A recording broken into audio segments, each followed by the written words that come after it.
Sebutlah, ceritakanlah di dalam kitab, dalam kumpulan wahyunya Allah tentang kisah Ismail. Sesungguhnya beliau seorang yang menepati janji, seorang rasul dan juga seorang nabi. Beliau juga memerintahkan keluarganya untuk menunaikan salat dan juga zakat, dan beliau di sisi Tuhannya mendapatkan redha. Nabi Ismail adalah nabi, datuknya Nabi Muhammad sallallahu alaihi wasallam.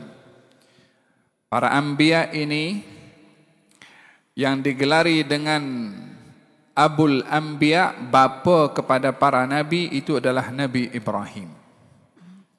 Kalau bapa kepada seluruh manusia adalah Nabi Adam alaihissalam. Nabi Ibrahim digelari Abul Anbiya, bapa kepada para nabi, karena seluruh para nabi selepas Nabi Ibrahim itu nasabnya kembali kepada Nabi Ibrahim melalui zuriyahnya.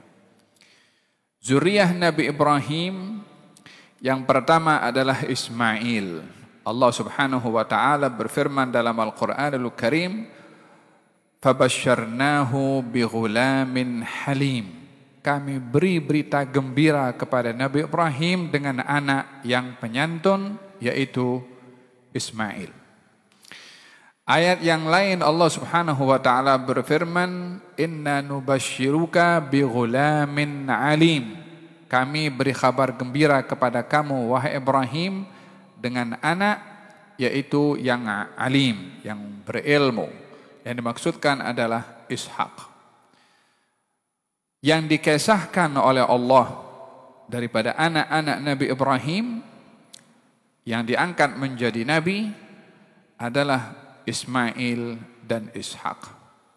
Selain daripada keduanya menjadi pembahasan panjang dalam sejarah.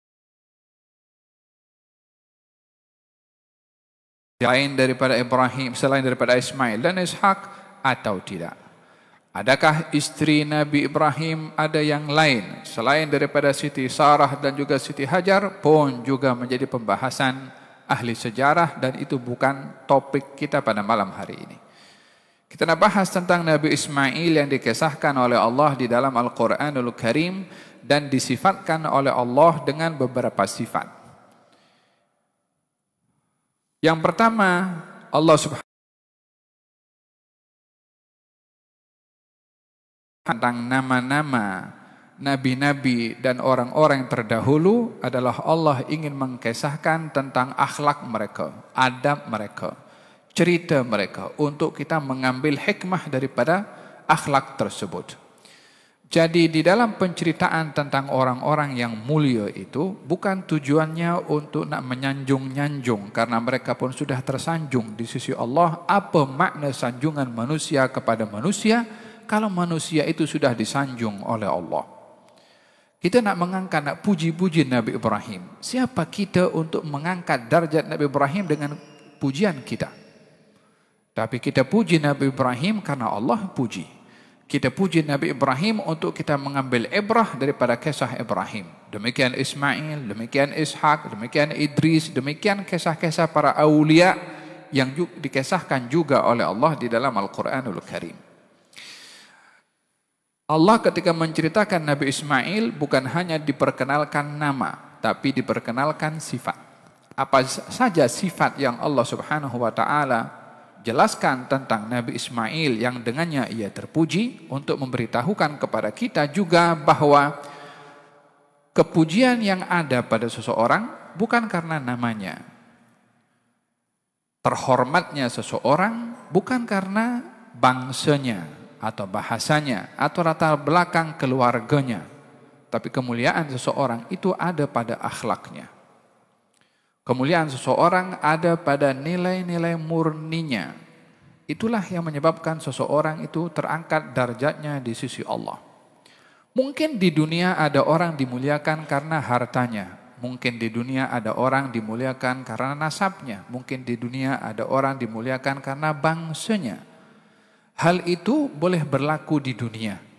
untuk memuliakan orang lain dengan apapun backgroundnya. Tetapi yang utama pada Allah bukanlah keturunan, bukanlah harta, bukanlah jawatan.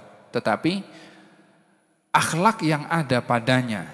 Itulah yang menyebabkan seseorang itu terangkat di sisi Allah Subhanahu wa taala darjatnya. Oleh sebab itu ketika Allah ceritakan tentang Nabi Ismail, Allah bukan cerita nama saja, tapi kisahnya, akhlaknya.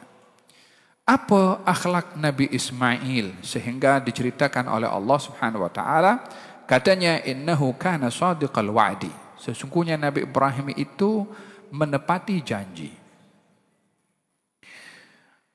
Menepati janji ini adalah sifat kepada orang yang beriman, dan mengingkari janji itu sifat kepada orang munafik. Oleh karena menepati janji itu sifat kepada orang yang beriman, maka Allah sebut secara spesifik pada ayat ini kisah atau sifat Nabi Ismail itu menepati janji. Karena beberapa hal terjadi kepada Nabi Ismail di mana ia menepati janji kepada orang lain. Dalam satu pertemuan Nabi Ismail dengan seseorang di zamannya, kemudian terjadi satu perbualan. Akhirnya satu dengan yang lain menjanjikan. Kawan Nabi Ismail menjanjikan kepada Ismail, kamu tunggu di sini sehingga saya datang membawa apa yang kita sepakati. Ditunggu oleh Nabi Ismail 1 jam, 2 jam, 3 jam, 24 jam.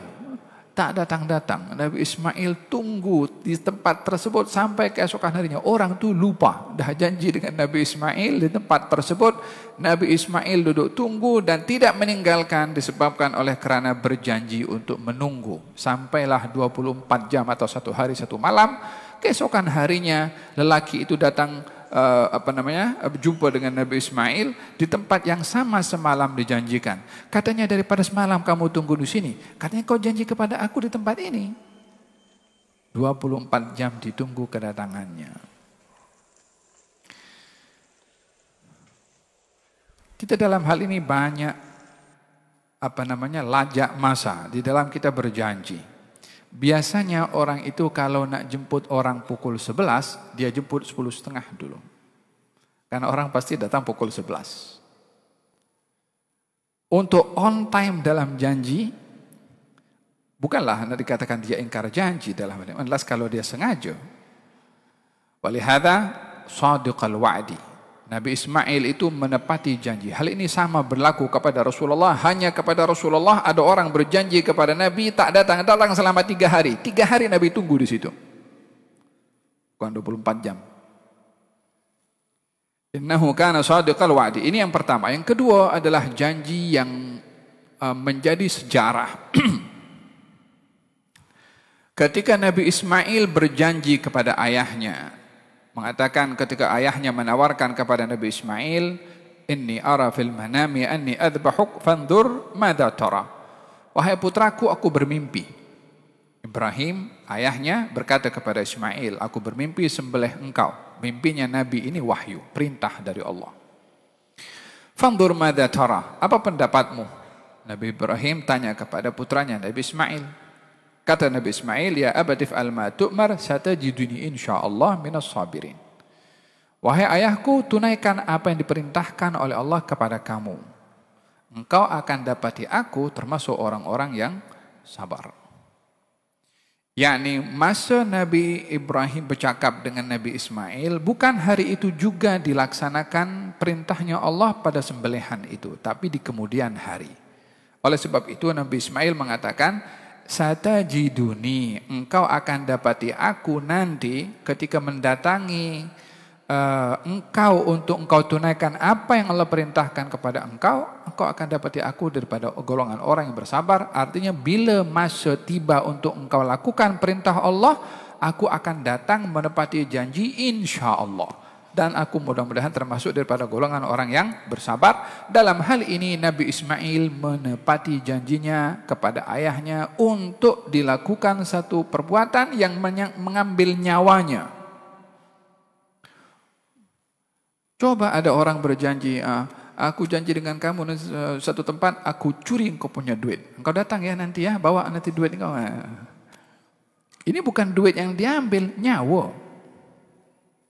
ditepati disebabkan oleh kerana mentaati kepada perintahnya Allah Subhanahu wa taala, maka nyawa pun juga diserahkan dan menepati janji karena sudah berjanji kepada ayahnya. Innahu kana shadiqal wa'di. Kata baginda Rasulullah sallallahu alaihi wa ala alihi wasallam bersabda, jaminlah untuk saya 6 perkara, saya jamin untuk kamu syurga. Jaminlah untuk saya 6 perkara, saya jamin untuk kamu syurga. Insurance daripada Nabi sallallahu alaihi wasallam. Insurance untuk masuk syurga. Apa itu? Katanya, usduqu idza haddastum. Jujurlah kamu kalau kamu berbicara. Jangan tipu, jangan dusta. Wa aufu idza wa'adtum atau wa aufu idza wa'adtum. Penuhilah janji kalau kamu berjanji. Wa addu idza tumintum. Tunaikanlah amanah kalau kamu diberi amanah. Wa ihfadhu furujakum. Jagalah kemaluan kamu daripada melakukan dosa. Wa ghuddu absarakum. Jagalah pandangan kamu daripada melihat hal yang diharamkan. Wa kuffu aydiyakum, jagalah tangan kamu daripada melakukan perkara yang dilarang. Lakukan ini, aku jamin kamu masuk syurga. Kata baginda Rasulullah sallallahu alaihi wa ala wasallam. Di antaranya adalah memenuhi janji. Walaupun janji kepada istri atau kepada suami, ataupun janji kepada anak, walaupun janji kepada cucu, yang namanya janji hendaklah ditunaikan. Dan jangan menganggap remeh, ala anakku, ala cucu aku, ala. Bila ia adalah janji, hendaklah ditunaikan. Sifat yang pertama Allah puji kepada Nabi Ismail adalah menepati janji. Wa kana, dan Nabi Ismail sifat yang kedua, rasulan, rasul. Nabiyan, nabi. Ini pun juga 2 kedudukan yang diberikan oleh Allah kepada Nabi Ismail. Yang keempat, sifat Nabi Ismail, wa kana ya'muru ahlahu bis-shalah. Nabi Ismail memerintahkan ahli keluarganya, istri dan anaknya, bis-shalah, untuk menjaga salat. Yang kelima, waz-zakah, dan memerintahkan mereka untuk menunaikan zakat. Jadi 5 sifat dipuji oleh Allah kepada Nabi Ismail. Yang pertama menepati janji, yang kedua rasul, yang ketiga nabi, yang keempat memerintahkan ahli keluarganya untuk menjaga salat, yang kelima untuk menunaikan zakat. Di sini perhatian yang diberikan oleh Nabi Ismail kepada keluarganya adalah menjaga salat. Secara khusus disebutkan oleh Allah betapa pentingnya mengingatkan kepada keluarga untuk menjaga salat. Wa amur ahlaka bis-salati wastabir 'alaiha. Perintahkan keluargamu untuk menunaikan salat, menjaga salat, dan sabarlah kamu. Maksudnya dalam mendidik keluarga, dalam mengingatkan keluarga, istri, anak, suami, dan seterusnya, untuk menjaga salat, kamu perlu sabar. Jangan boring, jangan bosan, jangan fed up, jangan give up. Untuk mengingatkan kepada mereka, karena kita diperintahkan untuk mengingatkan keluarga menjaga salat bukan hanya sekali. Bukan hanya aku dah suruh dia tak dengar, dia tanggung sendirilah. Wastabir 'alaiha. Sabar kamu dalam mengajak mereka, sabar kamu dalam mengingatkan mereka. Jangan putus asa, jangan geram, jangan kesal. Mungkin hari ini didengar, esok tidak. Mungkin hari ini dibuat, esok tidak. Jangan putus asa untuk mengingatkan kepada mereka, karena dalam kehidupan rumah tangga ini bukan hanya kita seronok, tapi kita ini bertanggung jawab untuk menunaikan amanah, mengingatkan keluarga, dan itu adalah merupakan satu imtihan, dugaan kepada kita. Wa'mur ahlaka bis-salati wastabir 'alaiha. Wa kana ya'muru ahlahu bis-salah. Walihada kata baginda Rasulullah, Nabi bersabda, muru awladakum bis-salati li sab'in. Perintahkan anak kamu untuk salat di umur 7 tahun. Wadribuhum li 10. Li'ashri sinin, pukullah anak itu kalau tak sholat di usia 10 tahun. Walaupun umur 7 tahun itu belum wajib lagi, dia belum baligh. 10 tahun pun juga belum wajib lagi karena belum baligh. Karena syarat sah sholat itu adalah baligh. Itu syarat sah, bukan syarat merintah anak sholat tunggu baligh. Tidak. Sahnya sholat itu baligh, tapi memerintahkan anak sholat sebelum baligh, supaya bila sudah baligh tak perlu disuruh lagi, dan sudah terdidik daripada umur 7 tahun itu untuk sholat di umur sudah baligh, tak perlu disuruh lagi. Oleh sebab itu ulama mengatakan bahwa memerintahkan anak sholat di umur 7 tahun itu satu kewajiban kepada orang tua. Bukan anak wajib melakukan sholat di usia 7 tahun. Bukan. Karena belum wajib lagi. Tapi kewajiban pada orang tua untuk mengingatkan kepada anak. Dengan demikian bila orang tua punya anak di usia 7 tahun tidak disuruh sholat, dia sudah mengabaikan perintah Rasulullah untuk memerintahkan anaknya sholat di usia 7 tahun. Kata Habib Umar mengatakan kalau orang tua disuruh memerintahkan anaknya sholat di usia 7 tahun, bermakna anak itu sudah diajarkan rukun-rukun yang mesti dilakukan dalam sholat sebelum usia 7 tahun. Kalau di usia 7 tahun itu sudah ready untuk melakukan sholatnya.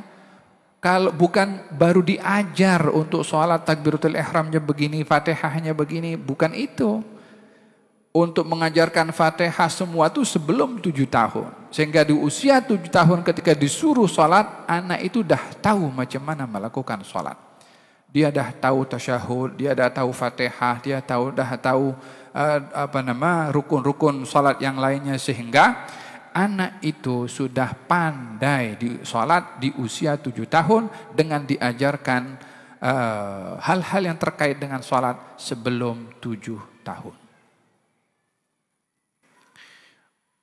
Kalau fil hadis, perintahkan anak kamu sholat di usia 7 tahun, pukullah kalau tak sholat di usia 10 tahun. Karena kalau dibiarkan dia meninggalkan sholat, lama-lama sudah baligh akan ringan untuk meninggalkan sholat. Tak merasa bersalah meninggalkan sholat.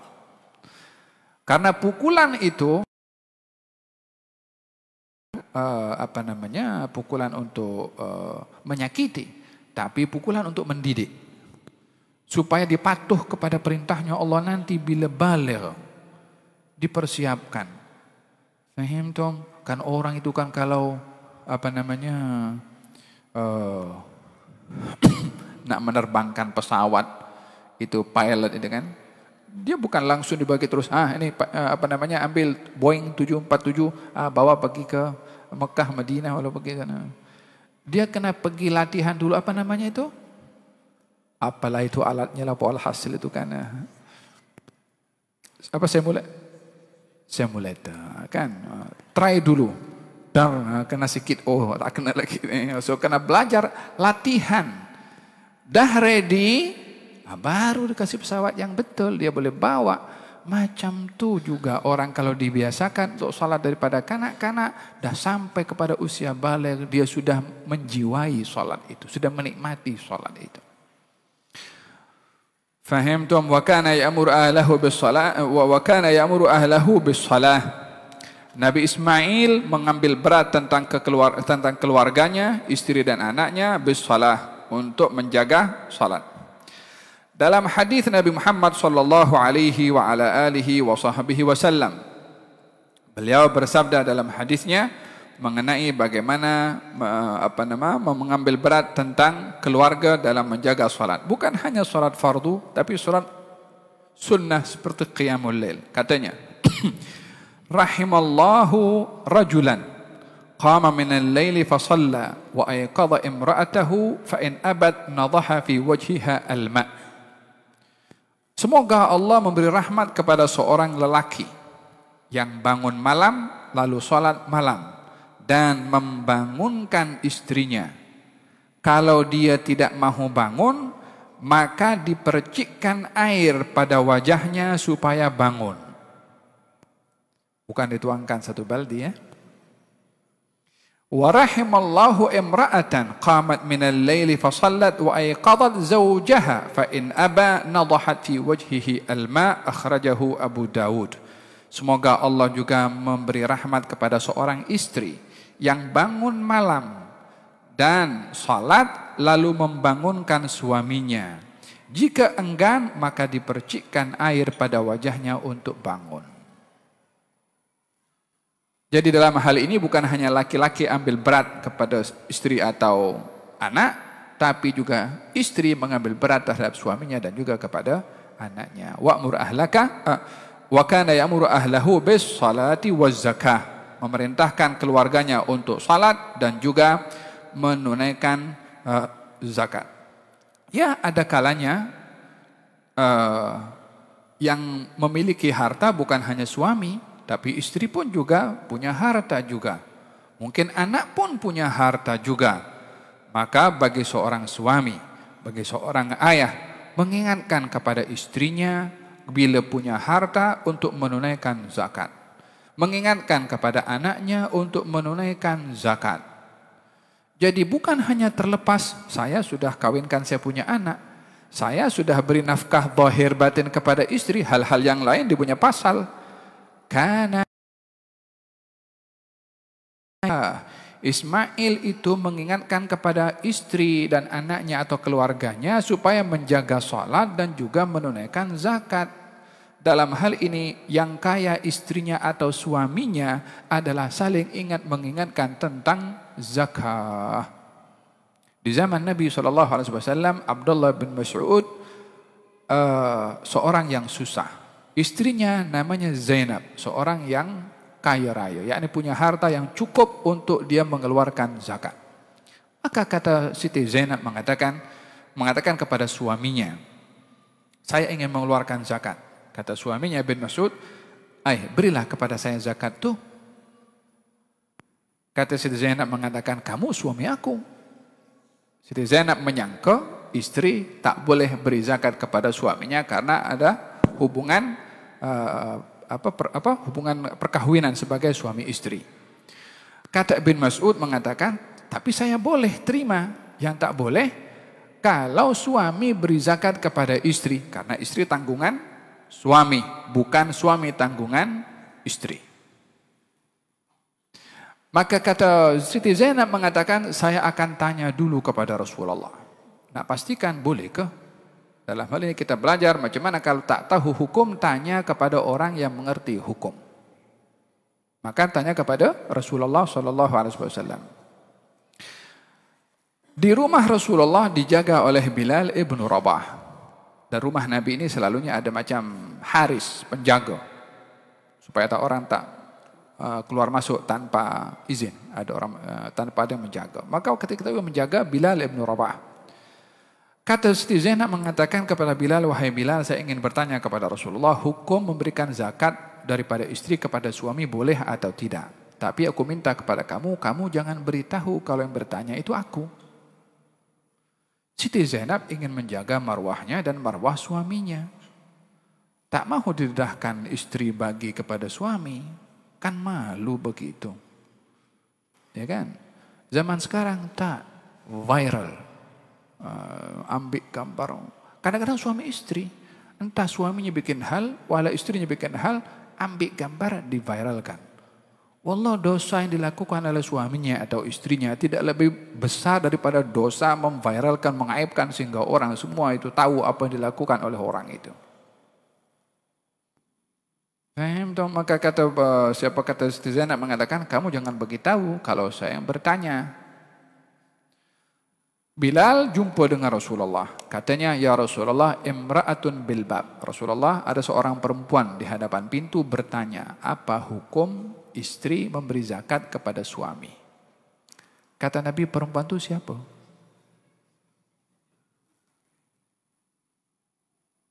Bilal mendapat pesanan jangan beritahu.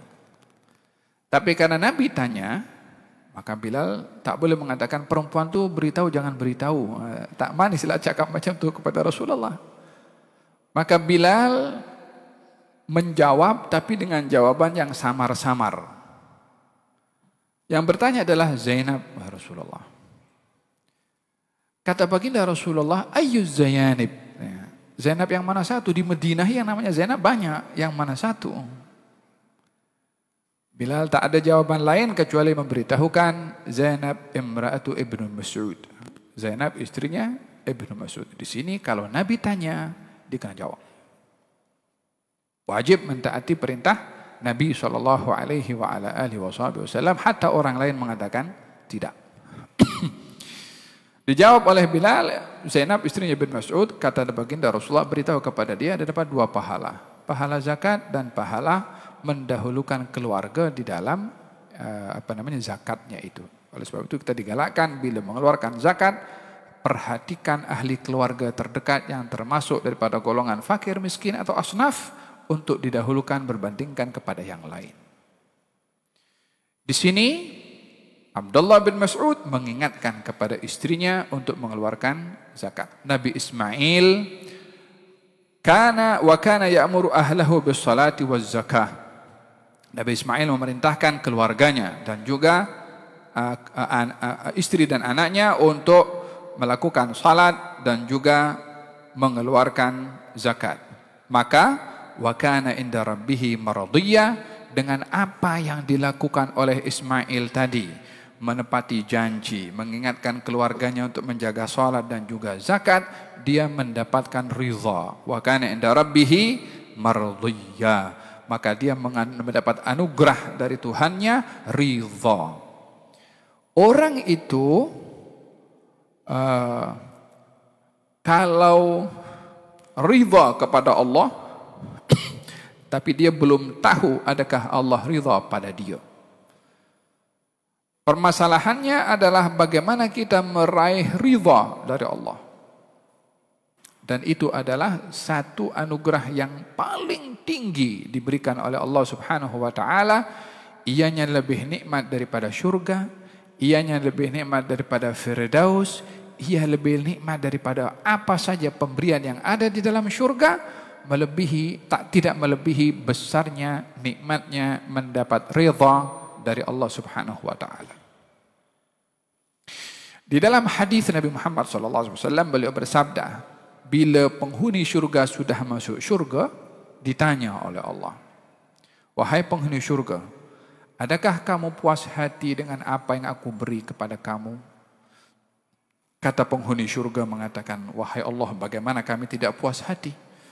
Engkau beri kepada kami kenikmatan dan keindahan yang tak pernah mata memandang, tak pernah telinga mendengar, tak pernah terlintas dalam hati manusia. Ya, kami adalah sangat puas hati dengan pemberian ini. Kata Allah Subhanahu wa taala, mahukah kamu aku beri yang lebih baik daripada itu semua? Daripada nikmat syurga yang kamu sebut tadi, yang tak pernah ada mata memandang dan telinga mendengar dan tak pernah terlintas dalam hati manusia. Mahukah kamu aku beri yang lebih daripada itu? Kata penghuni syurga, apa yang lebih baik daripada itu semua? Mereka tertanya-tanya, apalagi? Bukankah tujuan orang beramal untuk masuk syurga, dan apa yang ada dalam syurga itu segala-galanya kenikmatan? Kata Allah, ada yang lebih nikmat. Kalau apa itu? Ya Hillu alaikum ridwani fala askhatu alaikum ba'dahu abada. Aku akan anugerahkan kepada kamu redha daripada aku, dan aku tidak murka kepada kamu selama-lamanya. Dengan demikian, hadiah teragung yang diberikan oleh Allah kepada penghuni syurga adalah redha dari Allah Subhanahu wa taala. Ya ayyatuhan nafsul mutmainnah irji'i ila rabbiki radhiyatan mardiyah. Wahai jiwa yang tenang, kembalilah kamu kepada Tuhan kamu dalam keadaan kamu redha dan diredai. Redha dulu untuk diridhai oleh Allah Subhanahu wa taala.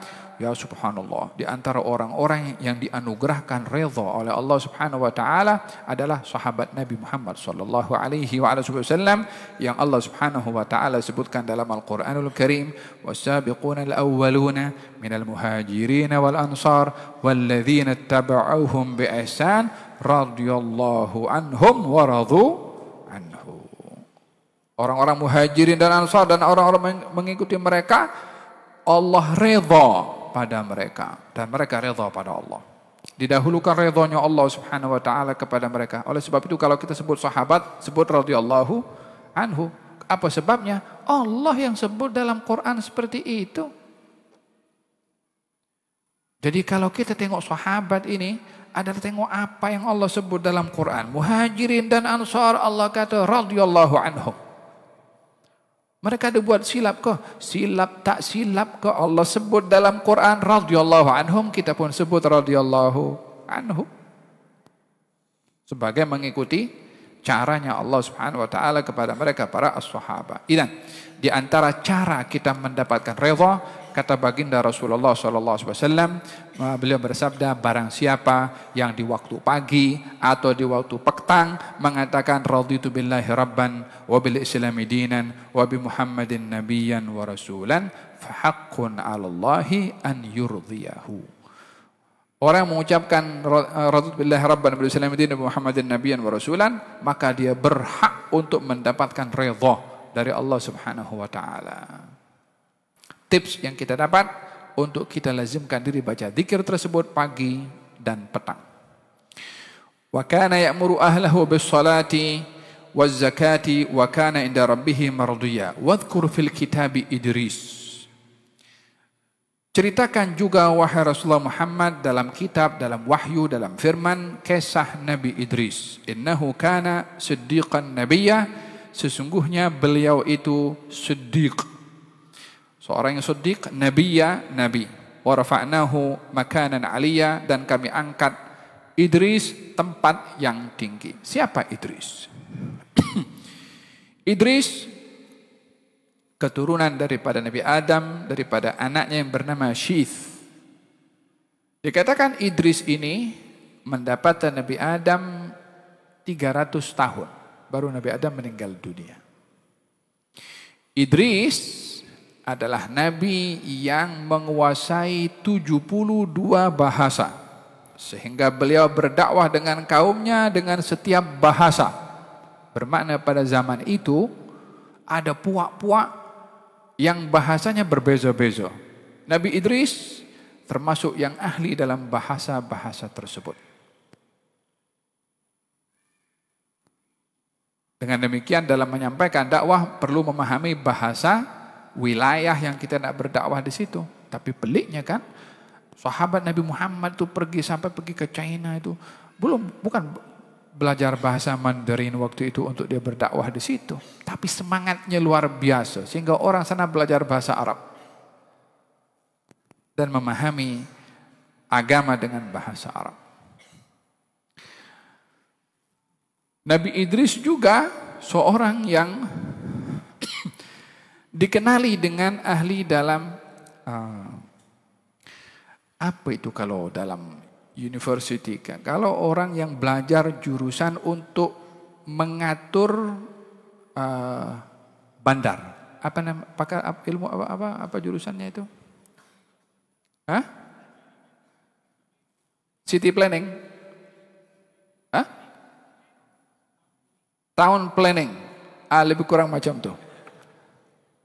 Sebab dalam sejarah dikatakan ada 188 bandar yang dibuat mengikut reka Nabi Idris alaihissalam. Bukan mengatur bangunan, tapi mengatur bandar. Jalannya di mana? Ya kan, maknanya dulu pun sudah ada Nabi yang pakar dalam bidang ilmu itu. Apa? Town planning kah, city planning kah, walhasil lah. Ilmu itu sudah ada. Dan Nabi Idris salah seorang yang ahli dalam ilmu tersebut. Nabi Idris memiliki 72 bahasa. Dengan begitu beliau adalah hidupnya hanya menghabiskan waktu untuk berdakwah dengan bahasa-bahasa yang Allah ajarkan kepadanya. Oleh karena usahanya dalam dakwah itu, gigihnya sampai dengan 72 bahasa beliau menguasai, maka beliau layak untuk diangkat dan disebut kisahnya di dalam Al-Quranul Karim. Innahu kana siddiqan, dia adalah orang yang siddiq, yang sungguh-sungguh, yang jujur, yang benar dan semangat di dalam menyampaikan kebenaran. Siddiqan nabiyya, seorang nabi. Wa rafa'nahu makanan aliyya, dan kami angkat darjatnya Idris. Makanan aliyya, Nabi berjumpa dengan Nabi Idris pada langit yang keempat ketika dalam peristiwa Isra dan juga Mi'raj. Ulama mengatakan apa makna Nabi Idris diangkat oleh Allah. Wa rafa'nahu makanan aliyya, dan kami angkat Idris tempat yang tinggi. Karena Abdullah bin Abbas mengatakan Nabi yang tidak dimatikan oleh Allah adalah Nabi Idris dan juga Nabi Isa yang belum mati. Diangkat oleh Allah Subhanahu wa taala Nabi Idris di tempat yang tinggi karena usahanya, gigihnya di dalam beliau berdakwah. Maka diangkat darjatnya oleh Allah Subhanahu wa taala. Ini salah satu penafsiran yang disampaikan oleh Sayyidina Abdullah bin Abbas. Makna daripada diangkat darjat Nabi Idris tidak dimatikan tapi diletakkan di tempat yang tinggi, langit yang keempat. Sallallahu alaihi wasallam. Setelah Allah menceritakan tentang Nabi Ismail, Nabi Idris, sebelumnya Nabi Ibrahim dan lain-lain para anbiya, Allah berfirman, "Ulaikal ladzina an'ama Allahu 'alaihim minan nabiyyin min dzurriyyati Adam wa mimman hamalna ma'a Nuh wa min dzurriyyati Ibrahim wa Israila wa mimman hadaina wajtabaina idza tutla 'alaihim ayatur rahmani kharru sujjadaw wa bukiyya." Mereka itu yang diceritakan tadi oleh Allah, para anbiya, para aulia tadi yang Allah kisahkan, adalah orang-orang yang diberi nikmat oleh Allah. Dan ini bahagian daripada penafsiran Al-Quran yang dimana kita dalam surat Al-Fatihah meminta kepada Allah Subhanahu wa taala, ihdinas siratal mustaqim. Apakah siratal mustaqim itu? Siratal ladzina an'amta 'alaihim. Ya Allah, berikan kepada kami jalan yang lurus. Apa itu jalan yang lurus? Jalan orang-orang yang engkau beri nikmat. Maksudnya diberi nikmat oleh Allah. Mengenali jalan yang lurus adalah dengan mengenali orang yang berada pada jalan yang lurus. Siratal ladzina an'amta 'alaihim ghairil maghdubi 'alaihim waladdallin. Dalam ayat yang lain, barang siapa yang taat kepada Allah dan Rasulnya, faulaika ma'al ladzina an'ama Allahu 'alaihim minan nabiyyin wasiddiqin wasyuhada'i wassalihin wa hasuna ulaika rafiqa.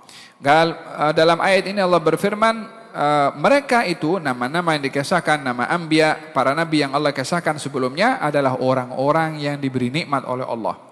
Minan nabiyyin, daripada golongan para nabi. Min dzurriyyati Adam, daripada zuriyahnya Nabi Adam. Dengan demikian tidak ada nabi melainkan ianya adalah zuriyah Nabi Adam. Dan tidak ada nabi selain daripada zuriyahnya Adam. Daripada golongan jin ada atau tidak? Khilaf bainal ulama, adakah di kalangan jin ada nabi atau tidak.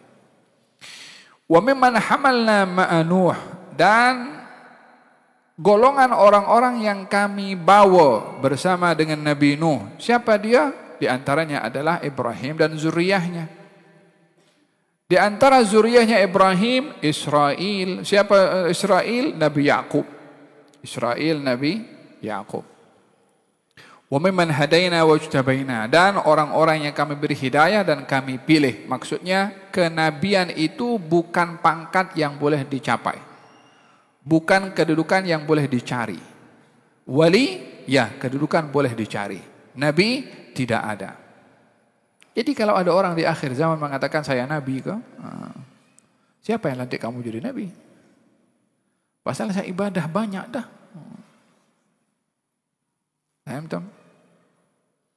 Dan di akhir zaman mesti ada orang yang mengaku dirinya sebagai nabi.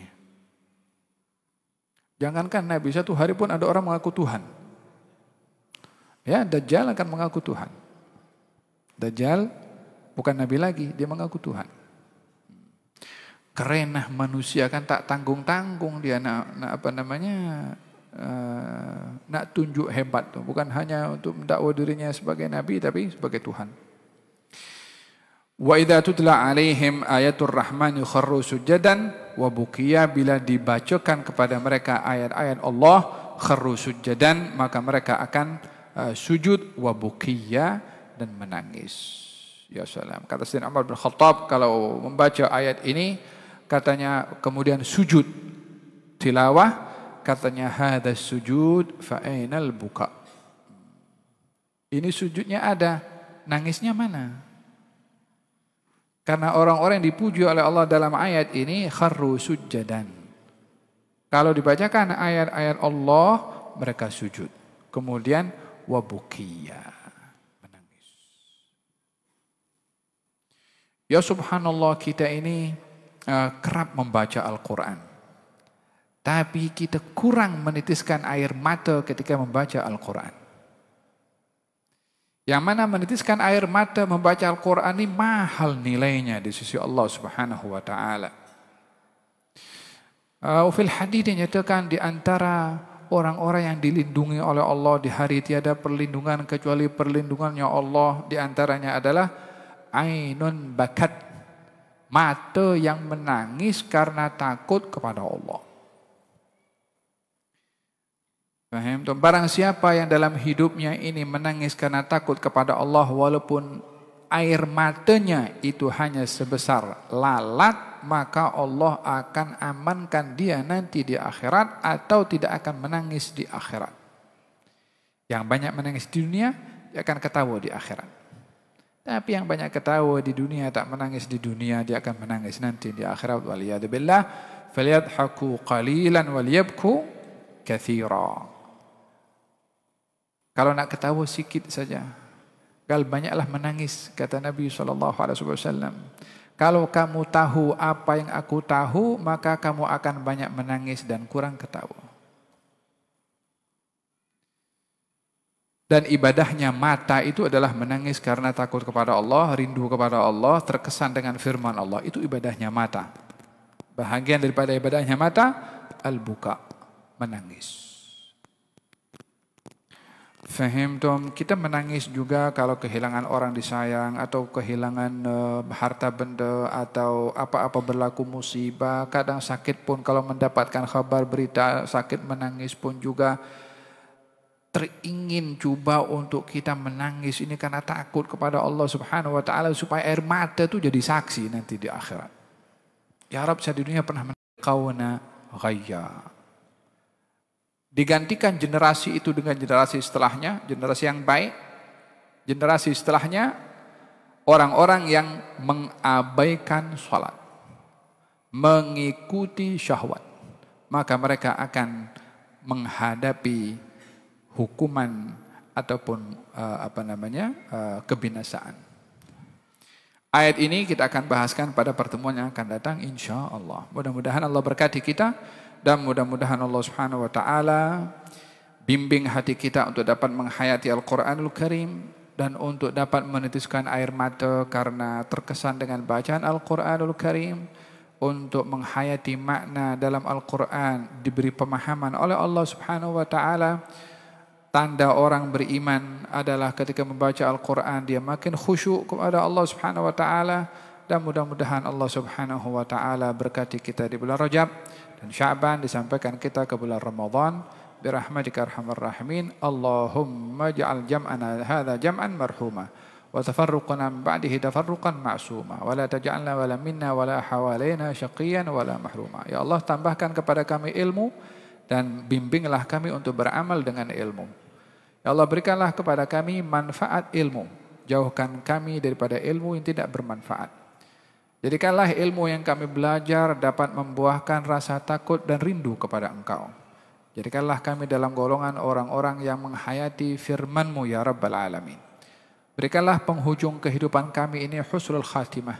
Setelah Engkau beri kepada kami umur yang panjang dalam keadaan sehat walafiat birahmatika arhamar rahimin. Ya Allah, bila ada yang sakit di antara kami, berikanlah sehat kepadanya. Yang susah di antara kami, Engkau angkat kesusahannya. Yang bermasalah di antara kami, angkat masalahnya. Berkati keluarga kami, anak-anak kami, pasangan kami, ya Rabbal Alamin. Jadikan kami dalam golongan orang-orang yang Engkau puji kepada Nabi Ismail yang mengambil berat tentang keluarga. Ya Arhamar Rahimin. Ya Allah, berilah pertolongan kepada saudara-saudara kami di Palestina. Berikan kepada mereka kekuatan, ketabahan, kejayaan dan kemenangan. Sesungguhnya Engkau Maha berkuasa ya Arhamar Rahimin. Wa sallallahu ala sayyidina Muhammadin wa ala alihi wa sahbihi wasallam. Alhamdulillahirabbil alamin.